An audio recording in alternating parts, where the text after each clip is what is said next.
Well, ladies, welcome to this video. Today I have Joanne with me. I'm very excited to have you today. Thank you. And we are going to talk about grief bursts. Now, you may not know what that is, so let me just briefly define that for you. A grief burst is when you are just in a moment, in an experience, just overwhelmed with grief in your loss of a loved one.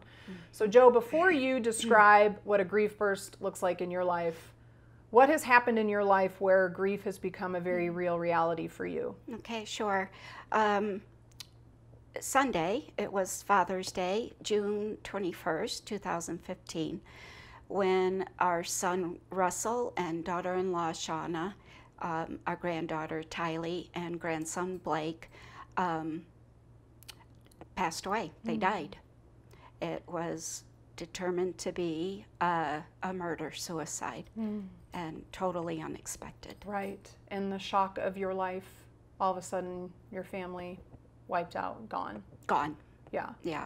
So I know that you have been on a journey in many ways through this experience. Right. So for you, you're now 2 years out from that terrible day. Yeah. How have grief bursts looked like in your life? How would you describe that so people watching can feel like they can relate to what that looks like, because they might be thinking, that happens to me and it just feels weird, and is that right? Sure.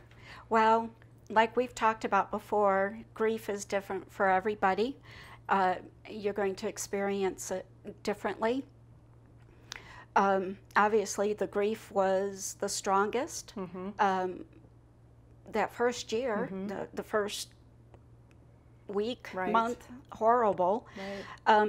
But time does have a way of softening the blow, so to speak. But the grieving, for me, isn't over. It's changed. And the grief burst for me is when I'm just going about everyday errands and thinking about what I need to do and, you know, just really having a good day. I went to Walmart, and this was just a month or two ago, and I was picking up a birthday gift for a little person, and in the same aisle with me was a mother and her little daughter, and I heard the mother say, so pick out a birthday bag for Blake. And I stopped dead in my tracks and teared up and thought of my Blake. And that I can't buy him gifts anymore. And I just burst into tears. I was shopping with my daughter and I just wanted to leave the store. So I went to find her, and I was going to look for her so we could leave. I took a double glance at a young man who reminded me so much of Russell that I actually wanted to say, Russell. Wow. And that was twice in one day. And got in the car and so, and in those moments when those grief bursts happen, it's just an overwhelming experience, and you're just struck by the loss that you don't get to see those people, like you said, to hear Blake's name, to think about birthdays and all the birthdays that you won't get to share with him. And so it just overwhelmed you, and you had your moment, right? You just had to cry and remove yourself, so maybe you didn't cause a scene or whatever. And so then does it just kind of dissipate? I mean, how long does that usually last for you? And then what happens? It usually lasts just a few minutes. I quickly walked to the car. Rhonda was trying to catch up.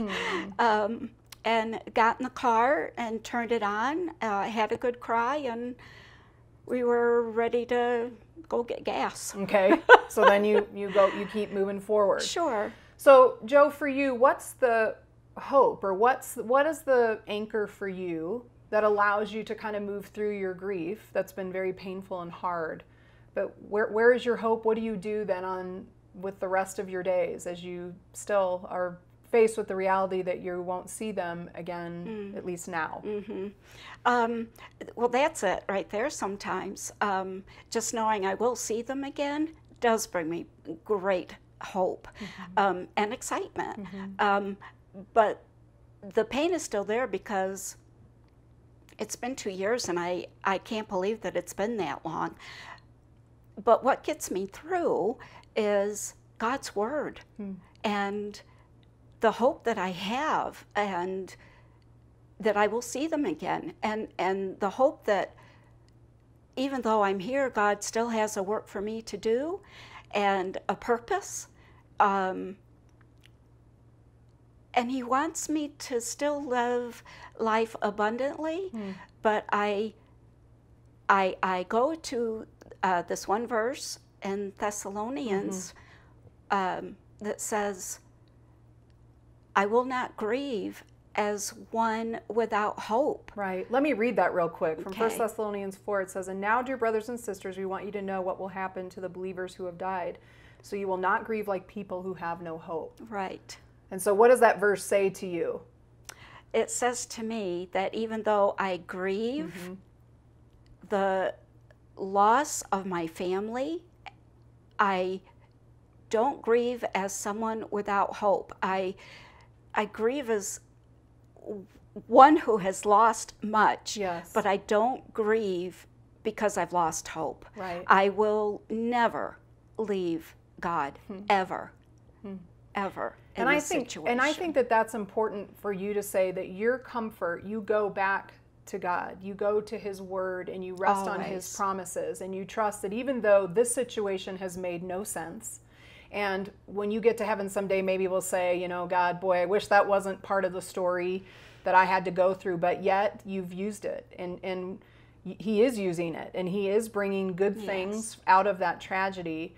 But I hope that for any of you out there that struggle with grief or have lost, and you're just wondering, and how do I still hope in a God that allows this kinds of stuff to happen? And really, like what you said, the point isn't wondering why did God allow something to happen, but recognizing that we live in a broken world where yucky things happen. Absolutely. But God and His character doesn't change. No. And He is the same God who was there before 2015, and He's the same God here today. Yes, absolutely. Yes. So ladies, use those questions below. Have a conversation with someone, especially if you're really struggling with this, and find someone to walk with you through your grief, and go to God's Word. We have other resources in the library on grief, other videos that Joanne has been a part of, and really seek out the hope of Jesus and God's Word through your time of tragedy.